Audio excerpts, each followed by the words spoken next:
Okay, so my number one is A Simple Plan from 1998. This is a film directed by Sam Raimi, starring Bill Paxton, Billy Bob Thornton, and Bridget Fonda. The IMDb plot summary: three blue collar acquaintances come across millions of dollars in cash and make a plan to keep their find from the authorities. But it isn't long before complications and mistrust weave their way into the plan. This movie, and why it's my number one, is it really, I think, speaks a lot to how money can create, envy, greed, distrust, all those things that we were talking about throughout this episode, Hmm. amongst people you thought, you would never experience these things with. But really what it's doing, I think, in this film is there are already rifts between these characters that have existed for years, but money exaggerates those things and like pushes you away from the people that you love. And you might have some differences, but those differences aren't getting in the way of things. But money in this film, I think, when they discover this cash, all of a sudden, then the brother Billy Bob Thornton is able to express, look, I've always been jealous of you, Bill Paxton. Like, parents gave you the money to go off to college. What am I? I have nothing. Like, I'm stuck, super poor, just basically the town drunk. The With bad wife teeth. with bad teeth, exactly. Yeah. Horrible teeth. I just kept looking at those teeth.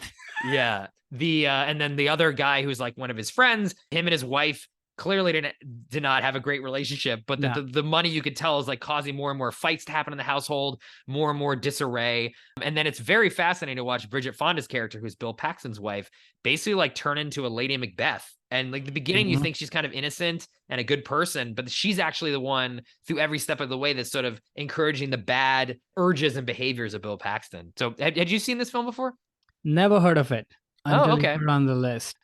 I mean, when I saw the people involved, I was like, oh, I should have probably heard of this movie. But I guess it feels like a very sort of film Twitter bro movie. It has all the elements of that, which I have not really partaken in so much. So maybe this is why I missed this I don't know. movie. I mean, to your credit, like, this is not like a talked about film. I mean, it didn't do incredibly well. I think it got an Oscar Yeah. nomination or two, but it Yeah. wasn't some big hit at the time. Especially in Sam Raimi's filmography, they're talking about Evil Dead, they're talking about Spider-Man. Right. So I This is don't think this not. is a movie that is resonating a lot in the culture even now. So I'd give yourself a little bit of break for not having Okay, having good. heard of it.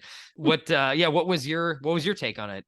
Kind of similar. And I think it's an interesting thing. And I was very happy to have this on our collective kind of list of movies today Hmm. because this is a movie where existing friendships and existing relationships, like you said, go really sour Hmm. when new money comes in. It's almost the opposite of Love is Strange in a Right, way, right. Yeah, money you know? leaving, now money is coming. Yeah, that's true. Exactly. Yeah. Money's coming, and what does it do to the people who are seemingly on the surface okay? And especially Bill Paxton and his wife, they seem to be in a very happy relationship, and he Hmm. seems to be pretty content, and the house is pretty good, and life and security and everything. And they are the ones who get messed up the most, Yeah. which I did not see coming when the movie started. So I think that's pretty interesting. And once again, the setting of the movie matters, right? Who are these people? Where are they at?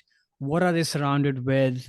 When you get a little bit of money in a place that doesn't have a lot of money, you're maybe secretly harboring wanting even more, you know? So again, there's so much gray, you know, Hmm. and I think the movie does a pretty good job in showing all of that. The monies will change something for them versus if this was like the Sex and the City girls, $5 million in a backpack would do nothing for them because they're so wealthy already. So I think that it is about what their station is in life. Definitely the juxtaposition between with Bill Paxton at the beginning and the end of the film. Like, I do love how they frame the movie with, in the very beginning, there's some open narration. We live a simple life. Simple makes us happy. We're fine. Right. They're doing their chores, he's at work, she's at the librarian, she's at the library.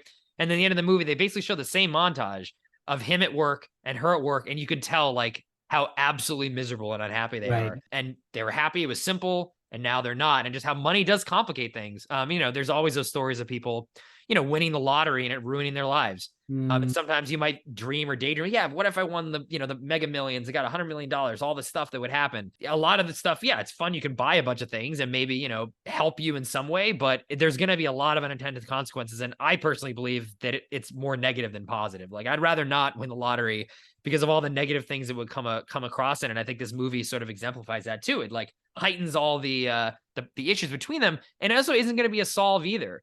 And I don't think the money would have helped any of them live better lives. You Mhm. know, the one Billy Bob Thornton's friend would still be drunk and crazy with a crazy wife. Mhm. And, you know, Billy Bob, even his dream is, oh, I'm going to buy the farm back from our parents, family farm, be a farmer. And that one scene, Bill Paxton's like, you don't know anything about farming. Like, you know, Right. that's not going to solve anything, you know, but in his mind, he thinks, oh, money can solve, you know, this past trauma of getting passed over for, you know, inheriting the farm and stuff. So yeah, again, it just really just money isn't going to solve any of your problems, really. Yeah, and especially I think there's nuance in how did you get that money? Because True. Yes. Bill Right. Paxton Right. makes that comment in the beginning is that the American dream is to actually earn the money and work hard for it, something like that. Right. Right. If Right. you've done it that way, not saying that money still can't corrupt you, it probably still will. But I think if you push yourself hard, work really hard, build something, you will understand the value of money and Yes. you will probably know how to use it well, celebrate it when you have it, versus if you're stealing it literally, which is the case in this movie, Mm-hmm. or if you won the lottery, it's not earned at all. And at that point, like you said, it only exposes the cracks underneath the surface that you always had, either in your own personality or the relationships in your life. So yeah. That's a really good point. Yeah, it's the value of right. Earning money can teach you Yeah. to appreciate it and have the value versus being either born into it. You know, Dan Aykroyd was in Trading Places. You don't really have the value because you didn't work for anything. You just kind of was handed to you. Or in this film, like they find the money and they didn't earn it. They are basically stealing. I mean, it's stolen property is what they're taking. Yeah. And so that's a different way to earn. And lottery isn't stealing, but you know, it's not like you earned it. No, That's a you really didn't good earn point. it. That's a really Exactly. good point. And then I guess the other thing also is that the whole simple life is simple sort of thing. Yeah, on surface you can say that that's good. I think there's some kind of double meaning and more behind that statement, Mm. as it's made in the movie, is that because life is not simple. Maybe this couple has never communicated well before. Mm-hmm. Mm-hmm. Maybe they're actually not happy. Maybe they're just putting this window dressing on that, oh, our life is simple and content, but maybe it isn't. Yeah, sure, money was the evil entrant to a degree, but it only highlighted what was already going on, perhaps. Yeah, And totally. same That's a really goes good for point. the relationship with the brother. And I mean, these are all fraught relationships to begin with, some more than other. No, that's a really good point. So thoughts on the film? I haven't seen it for the first time. Yeah, entertaining for sure. And performance is great, well shot, and all of that. I mean, it is a bit of an odd one. I'm not a Sam Raimi completist, but Mm-hmm. you know, his high highs I've obviously seen. I kept thinking that this feels like a Coen Brothers movie or, Yeah, yeah. you know, a movie made by somebody else. And it sort of, I don't know, miss some of that tonality to it, even though the birds attacking the pilot and there's some flourishes that feel very kind of horror-y, which I would, Mm-hmm. you know, expect from Sam Raimi. And maybe you should have leaned into that more as the movie went on. So I don't know.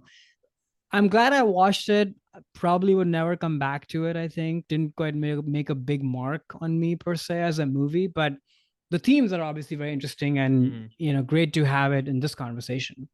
Yeah, I hadn't seen it in a while. I saw it at the time on VHS when it came out and was really into it. I think the movie still holds up, though the ending I feel is doesn't really work as well for me with Billy Bob's character. I don't really feel that was earned or really made sense in terms of what happened to Yeah. him.